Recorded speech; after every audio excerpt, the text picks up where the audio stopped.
그날은 초등학교 졸업생 모임이 있던 날이었습니다. 장소는 도심 한복판의 고급 호텔 레스토랑 VIP룸이었죠. 문을 여는 순간부터 공기가 달랐습니다. 비싼 향수 냄새와 웃음소리가 섞여 있었고 저는 괜히 어깨를 한 번 더 펴고 안으로 들어갔습니다. 잘 살지 않아도 체면만은 지키고 싶었거든요.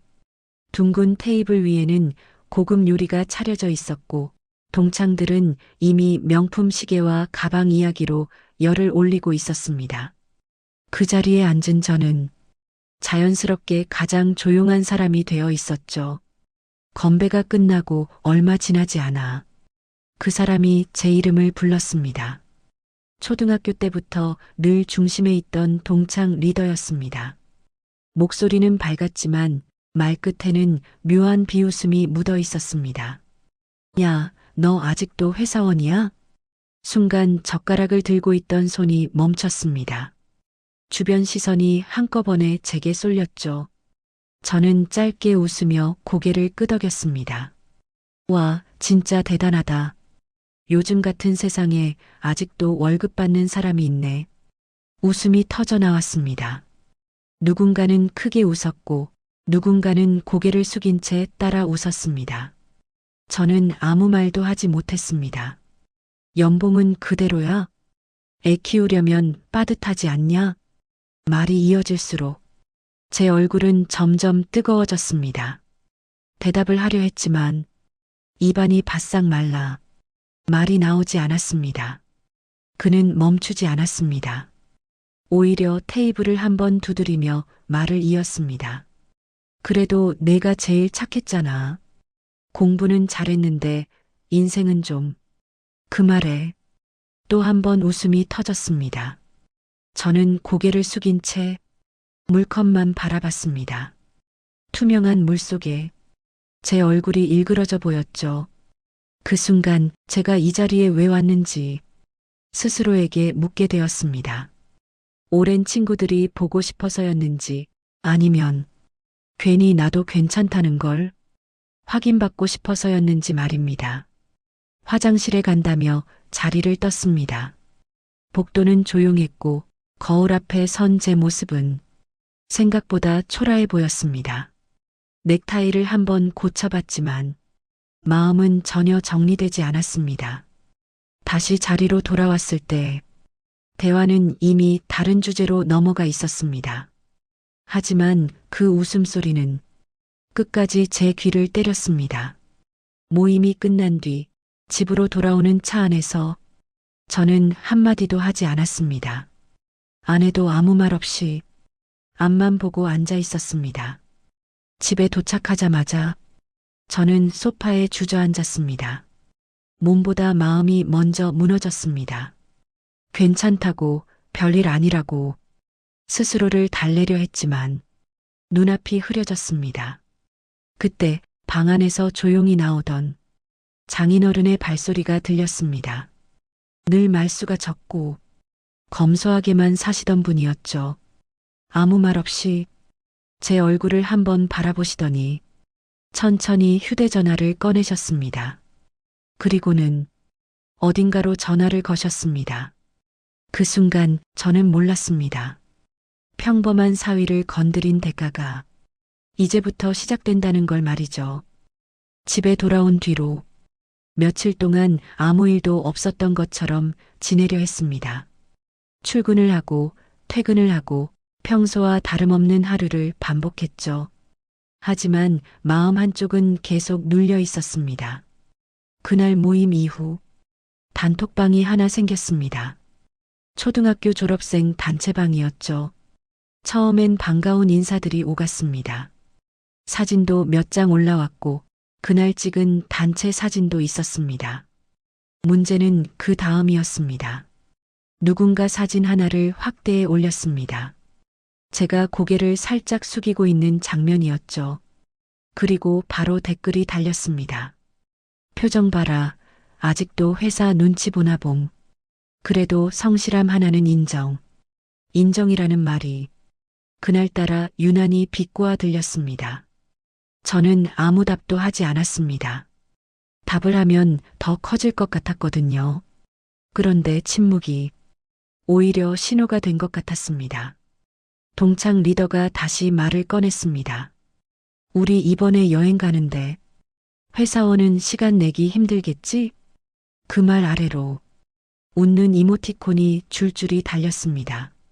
누군가는 장난처럼 보냈겠지만 제겐 그게 아니었습니다. 잠시 후 제 이름이 언급되지 않은 메시지가 올라왔습니다. 하지만 누구를 말하는지 너무 분명했습니다. 이번 모임은 여유 있는 사람만, 분위기 깨는 사람 있으면 곤란하잖아. 그 순간 단톡방 알림이 꺼졌습니다. 제가 방에서 나간 게 아니라 조용히 빠져 있었던 겁니다. 사회에서 지워진 느낌이 이런 거구나 싶었습니다. 퇴근길 지하철 안에서 휴대전화를 바라보다 저는 고개를 숙였습니다. 주변 사람들은 각자 바쁜 얼굴이었는데 저만 혼자 멈춰 있는 기분이 들었습니다. 집에 도착하자 신발도 제대로 벗지 못하고 현관에 서 있었습니다. 아내가 다가와 괜찮냐고 물었지만 저는 고개만 저었습니다. 방으로 들어와 침대에 앉았을 때 갑자기 숨이 막히는 느낌이 들었습니다. 내가 이렇게까지 작은 사람이었나 싶었죠. 그날 밤 거실에서는 낮은 목소리가 들렸습니다. 장인어른이 아내에게 짧게 묻고 있었습니다. 요즘 모임이 있었나? 아내는 조심스럽게 초등학교 동창 모임 이야기를 꺼냈습니다. 그 이상은 말하지 않았습니다. 장인어른은 고개를 한번 끄덕이시더니 더 묻지 않으셨습니다. 다만 다음 날 아침 신문을 접으며 전화 한 통을 하셨습니다. 목소리는 낮았고 말은 짧았습니다. 확인만 좀 부탁합니다. 자료는 천천히 주셔도 됩니다. 저는 그걸 우연히 들었을 뿐이었습니다. 그 전화가 제 인생의 방향을 조금씩 바꾸고 있다는 걸 그때는 알지 못했습니다. 며칠 뒤 이번엔 다른 초대장이 도착했습니다. 동창 리더의 생일 파티였습니다. 장소는 유명한 골프장 클럽하우스라고 했습니다. 굳이 가지 않아도 됐지만 안 가면 또 말이 나올 것 같았죠. 아내는 걱정스러운 눈으로 저를 봤습니다. 그만 가도 되지 않겠냐고 했지만 저는 괜히 웃으며 괜찮다고 말했습니다. 괜찮지 않다는 말을 차마 입 밖으로 꺼내지 못했을 뿐이죠. 클럽하우스에 들어서는 순간 이미 분위기는 정해져 있었습니다. 고급 양복과 브랜드 로고, 여유 있는 웃음들이 공간을 채우고 있었죠. 저는 그 사이에서 조금 늦게 도착한 사람처럼 서 있었습니다.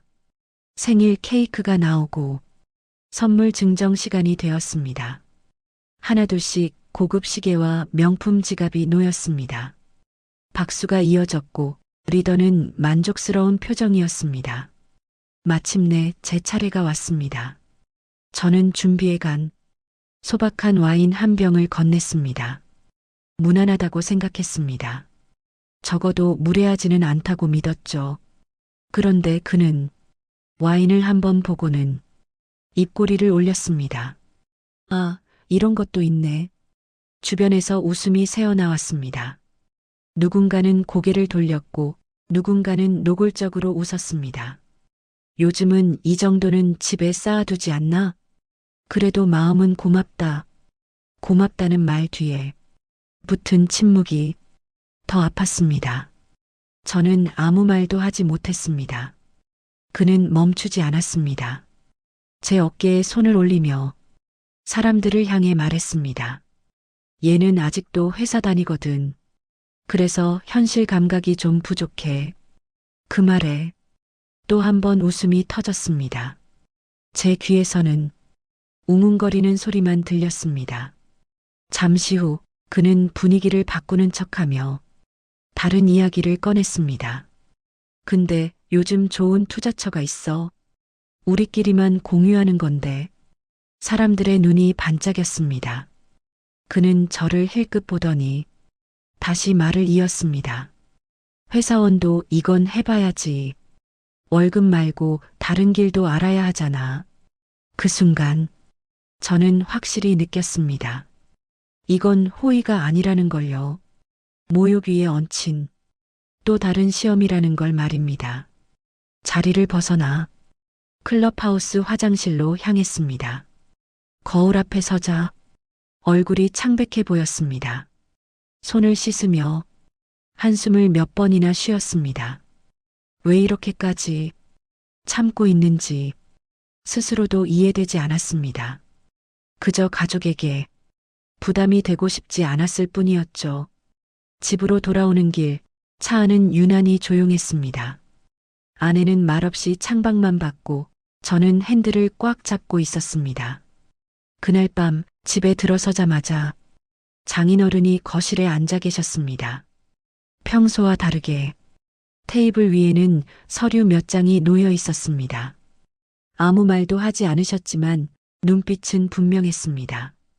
이미 무언가를 보고 계신 눈이었죠. 잠시 후 장인어른은 조용히 말씀하셨습니다. 요즘 투자 이야기 많이 나오지? 저는 놀라 고개를 들었습니다. 어디까지 알고 계신 건지 짐작조차 되지 않았습니다. 그날 밤 장인어른은 다시 한번 전화를 걸었습니다. 이번엔 더 길었고 메모까지 하셨습니다. 그 전화가 누군가의 가면을 서서히 벗기고 있다는 걸 저는 아직 알지 못했습니다.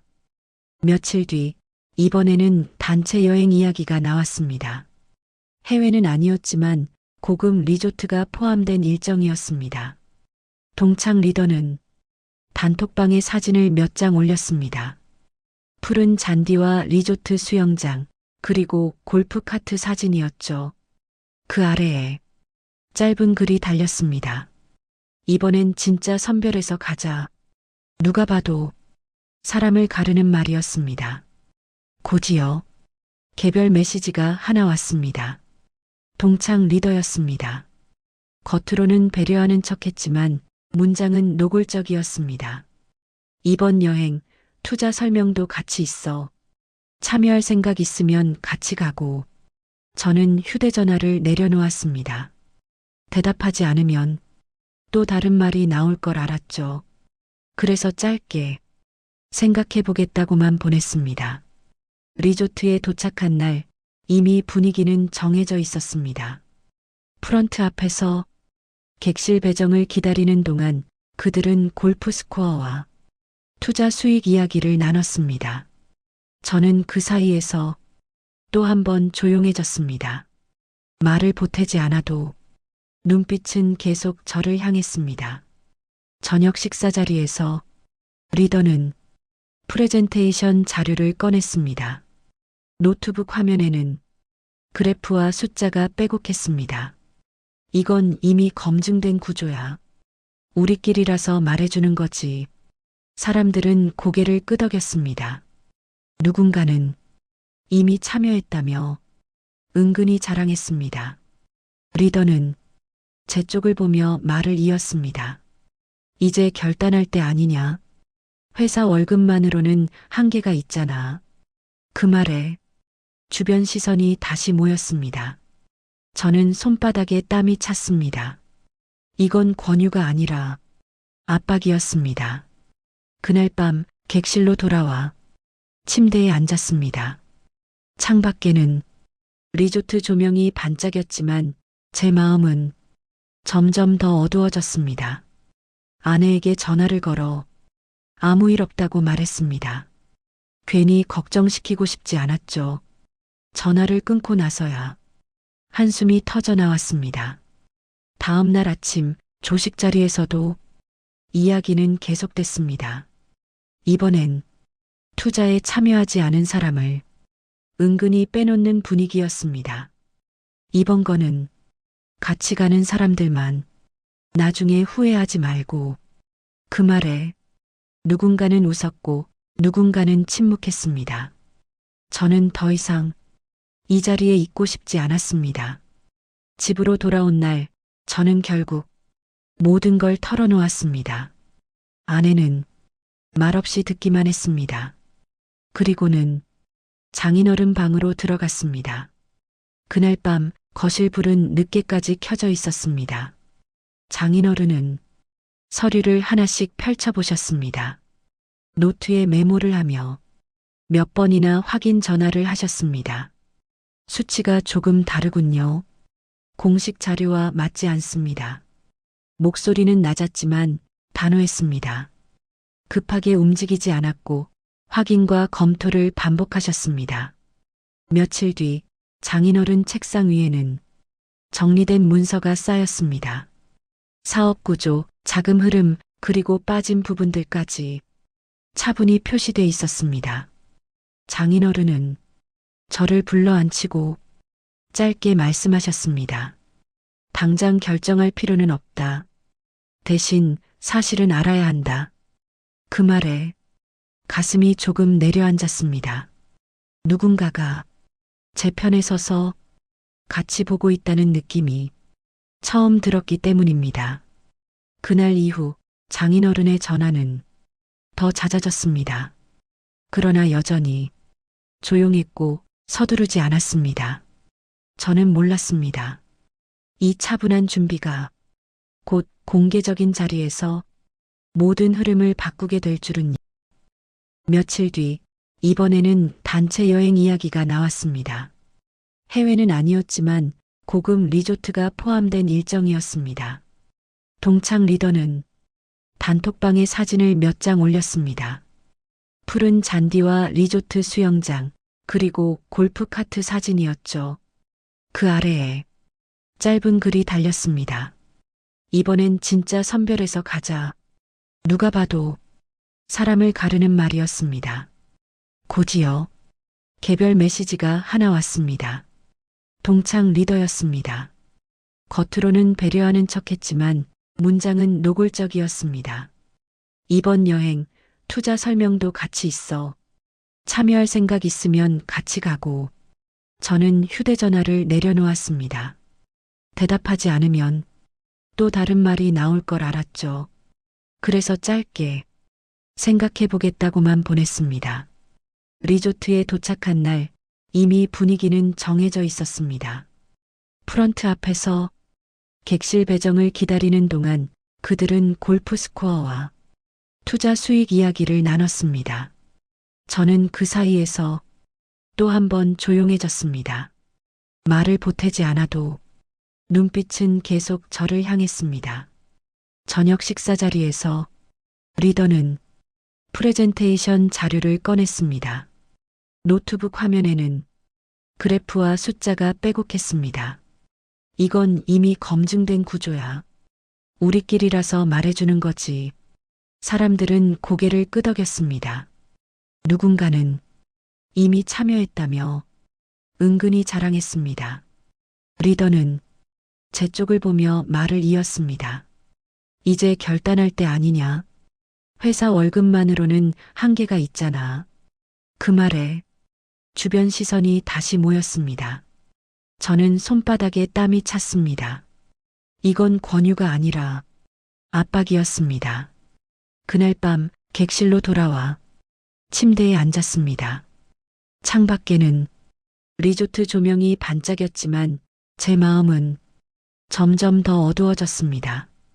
아내에게 전화를 걸어 아무 일 없다고 말했습니다. 괜히 걱정시키고 싶지 않았죠. 전화를 끊고 나서야 한숨이 터져 나왔습니다. 다음 날 아침 조식 자리에서도 이야기는 계속됐습니다. 이번엔 투자에 참여하지 않은 사람을 은근히 빼놓는 분위기였습니다. 이번 거는 같이 가는 사람들만. 나중에 후회하지 말고. 그 말에 누군가는 웃었고 누군가는 침묵했습니다. 저는 더 이상 이 자리에 있고 싶지 않았습니다. 집으로 돌아온 날 저는 결국 모든 걸 털어놓았습니다. 아내는 말없이 듣기만 했습니다. 그리고는 장인어른 방으로 들어갔습니다. 그날 밤 거실 불은 늦게까지 켜져 있었습니다. 장인어른은 서류를 하나씩 펼쳐보셨습니다. 노트에 메모를 하며 몇 번이나 확인 전화를 하셨습니다. 수치가 조금 다르군요. 공식 자료와 맞지 않습니다. 목소리는 낮았지만 단호했습니다. 급하게 움직이지 않았고 확인과 검토를 반복하셨습니다. 며칠 뒤 장인어른 책상 위에는 정리된 문서가 쌓였습니다. 사업 구조, 자금 흐름, 그리고 빠진 부분들까지 차분히 표시돼 있었습니다. 장인어른은 저를 불러 앉히고 짧게 말씀하셨습니다. 당장 결정할 필요는 없다. 대신 사실은 알아야 한다. 그 말에 가슴이 조금 내려앉았습니다. 누군가가 제 편에 서서 같이 보고 있다는 느낌이 처음 들었기 때문입니다. 그날 이후 장인어른의 전화는 더 잦아졌습니다. 그러나 여전히 조용했고 서두르지 않았습니다. 저는 몰랐습니다.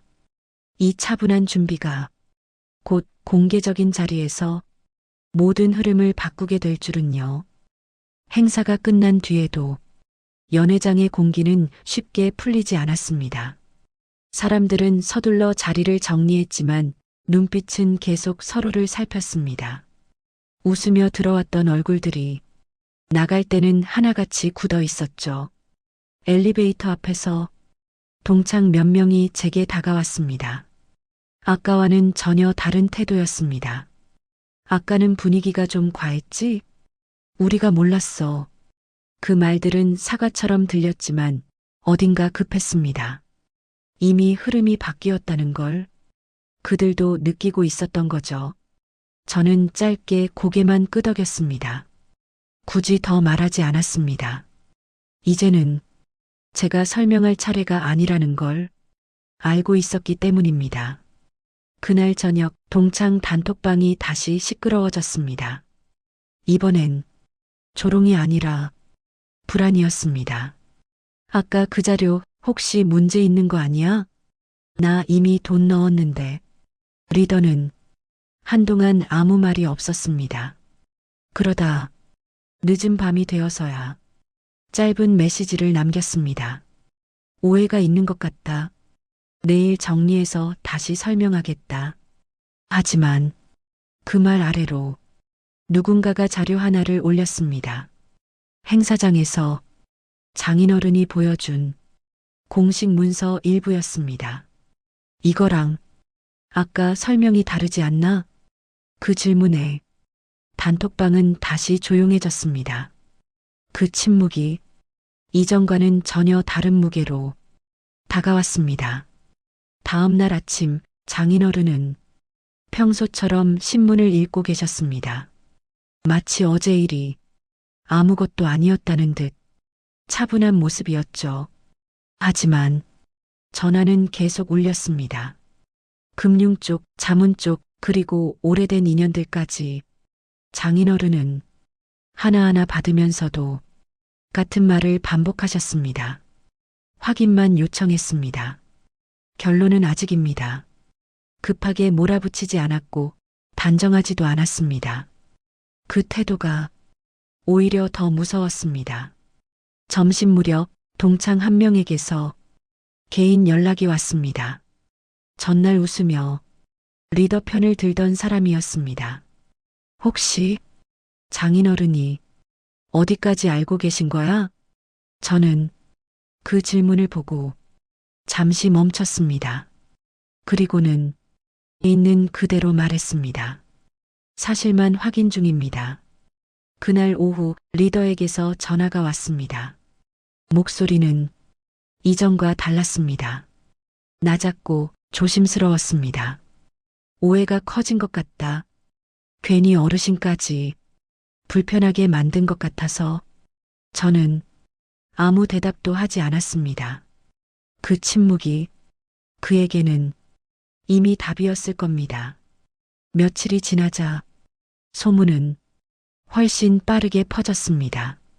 그가 소개하던 투자 구조에 대해 검토 요청이 들어갔다는 이야기, 일부 수치가 공식 자료와 다르다는 이야기, 그리고 신규 참여가 일시 중단됐다는 말까지. 동창들 사이에서는 이제 리더의 이름 대신 그 건이라는 표현이 돌아다니기 시작했습니다. 그 와중에 리더는 개인적으로 저를 만나자고 했습니다. 카페를 지정하며 편하게 이야기하자고 했죠. 아내는 굳이 나갈 필요 없다고 했지만 저는 나가기로 했습니다. 도망치지 않겠다는 뜻이었습니다. 카페에서 만난 그는 예전과 전혀 달랐습니다. 옷은 여전히 비싸 보였지만 말투는 조심스러웠습니다. 그때는 분위기가 좀 그랬다. 내가 그렇게 받아들일 줄은 몰랐다. 저는 그 말을 듣고 조용히 물었습니다. 그럼 다른 사람들도 몰랐을까요? 그는 잠시 말을 잇지 못했습니다. 그 침묵이 이미 모든 걸 말해주고 있었습니다. 지금이라도 정리하는 게 좋겠다. 피해가 더 커지기 전에. 그 말은 조언처럼 들렸지만 사실은 부탁이었습니다. 집으로 돌아오는 길 차 안에서 이상하게도 마음이 가벼웠습니다. 통쾌해서가 아니라 더 이상 작아지지 않아도 된다는 확신 때문이었습니다. 그날 밤 장인어른은 차를 한 잔 내주셨습니다. 그리고 처음으로 제게 이렇게 말씀하셨습니다. 잘 참았다. 참는 게 항상 지는 건 아니다. 그 말에 목이 잠겼습니다. 그동안 누군가에게 이 말을 듣고 싶었던 것 같습니다. 저는 처음으로 고개를 숙여 인사드렸습니다. 그리고 알았습니다. 이 싸움은 복수가 아니라 더 큰 피해를 막기 위한 과정이었다는 걸요. 시간이 조금 더 흐르자 상황은 눈에 띄게 달라졌습니다. 예전처럼 시끄럽던 단톡방은 하루에도 몇 번씩 조용해졌다가 갑자기 다시 살아나기를 반복했죠. 이번에는 웃음이나 농담이 아니었습니다. 확인 요청, 정정 공지, 그리고 서로에게 묻는 조심스러운 질문들 뿐이었습니다. 혹시 이메일 받은 사람 있어? 나도 검토 중이라고만 왔어. 그 문장들 사이에는 분명한 공포가 섞여 있었습니다. 모두가 같은 생각을 하고 있었죠. 괜히 얽힌 건 아닐까 하는 늦은 후에 말입니다. 동창 리더는 더 이상 방에서 주도적으로 말하지 않았습니다. 가끔 나타나 짧게 상황을 설명하려 했지만 그 말은 이전처럼 힘을 갖지 못했습니다. 절차상 점검일 뿐이다. 곧 정리될 문제다. 그 말 아래에는 이제 웃는 이모티콘도 맞장구도 없었습니다. 읽음 표시만 차분히 늘어날 뿐이었죠. 저는 그 방을 조용히 지켜보고만 있었습니다. 이제는 제가 중심이 아니라는 걸 알고 있었기 때문입니다. 흐름은 이미 다른 곳으로 가고 있었습니다.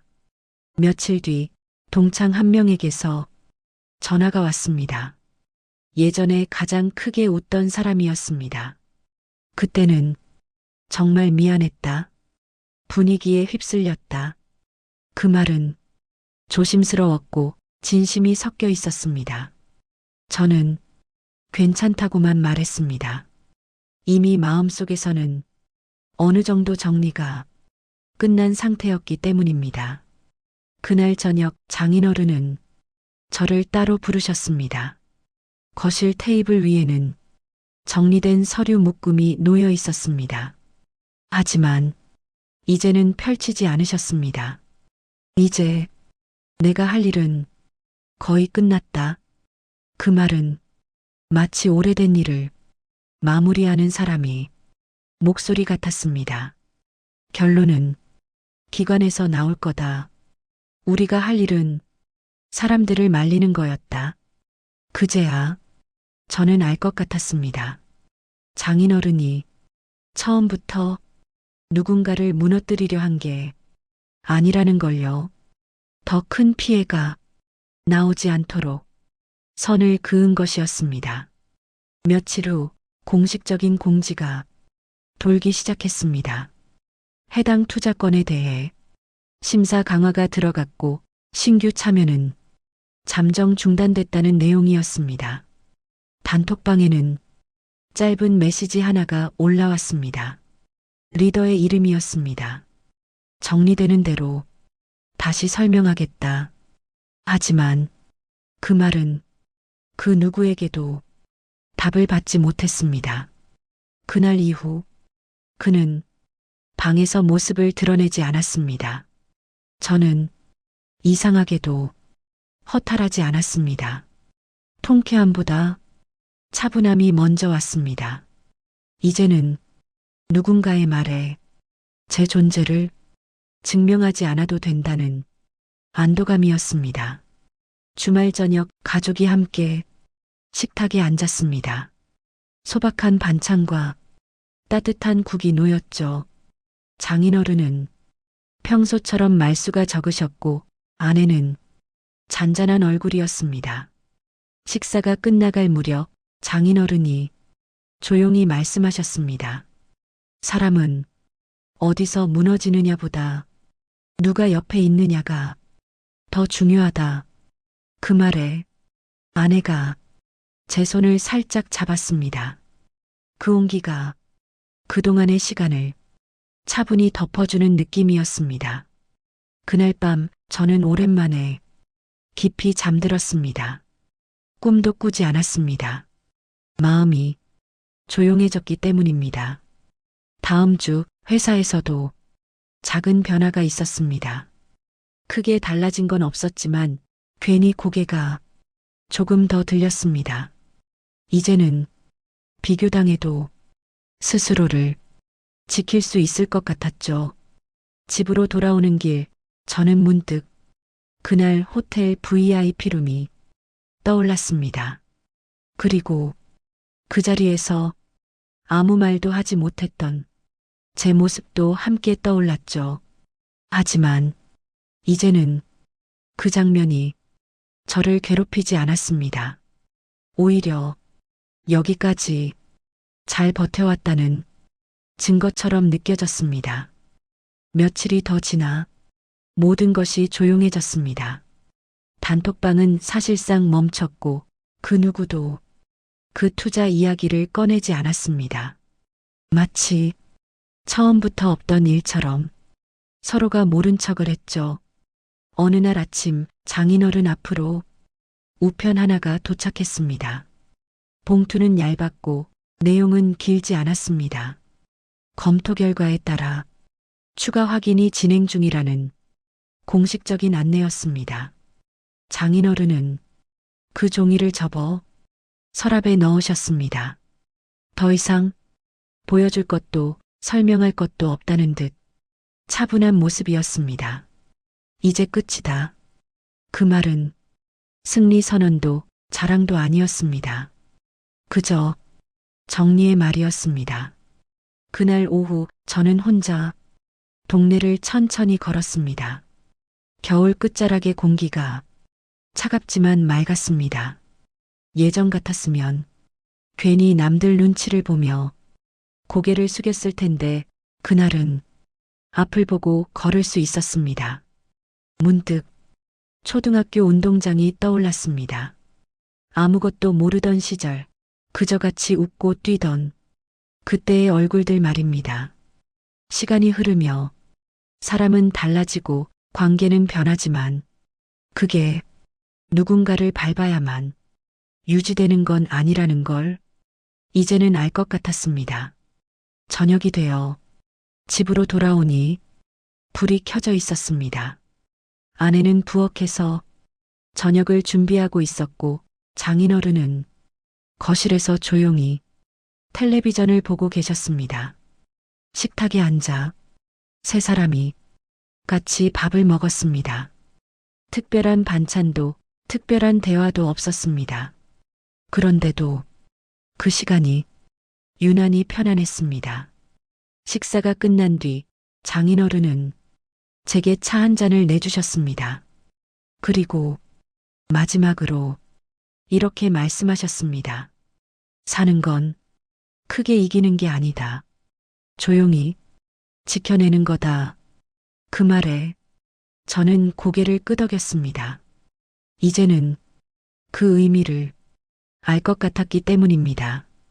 그날 밤 저는 아내와 나란히 앉아 하루를 정리했습니다. 예전처럼 세상을 탓하지도 않았고 누군가를 증명하려 애쓰지도 않았습니다. 평범한 하루, 평범한 가족, 그리고 지켜낸 존엄. 그것이면 충분하다는 생각이 처음으로 들었습니다. 이 이야기를 여기까지 들으신 여러분도 혹시 누군가의 말에 마음이 무너진 적이 있나요? 그렇다면 기억해 주셨으면 합니다. 조용히 지켜보는 사람이 어디엔가 반드시 있다는 걸요. 오늘 이야기가 조금이나마 위로가 되셨다면 구독과 좋아요로 함께 해주시면 큰 힘이 됩니다. 여러분의 이야기도 댓글로 남겨주세요.